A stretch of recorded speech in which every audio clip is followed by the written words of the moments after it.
Dans le contexte actuel, nous allons travailler dans un ciblage plus affiné parce que dans la perspective de l'ouverture des classes, nous allons effectivement faire en sorte que chaque enseignant qui entre en classe soit vacciné. Ça paraît extrêmement important dans la stratégie, mais dans la perspective de l'ouverture universitaire, nous allons faire en sorte que chaque étudiant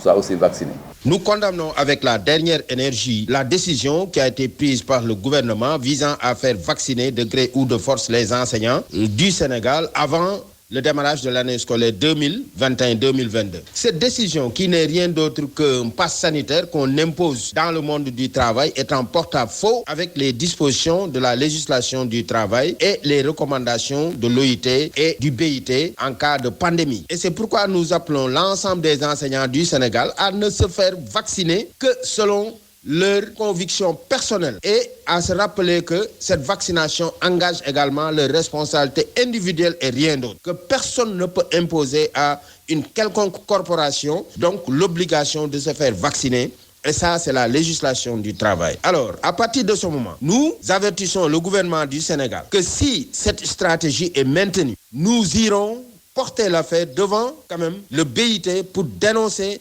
ces pratiques qui ne sont pas du tout acceptables dans le milieu du travail, d'autant plus que ça a été interdit même dans les autres pays où on l'a tenté. Et à partir de ce moment, nous rappelons que les véritables priorités sur lesquelles le gouvernement est attendu pour un bon déroulement de l'année scolaire 2021-2022 sont ailleurs, car nous le rappelons, s'il n'y a pas une reprise immédiate du monitoring et une matérialisation effective quand même des accords qui ont été signés depuis 2018, qu'on comprenne qu'il y a de fortes chances que la rentrée de cette année soit totalement hypothéquée.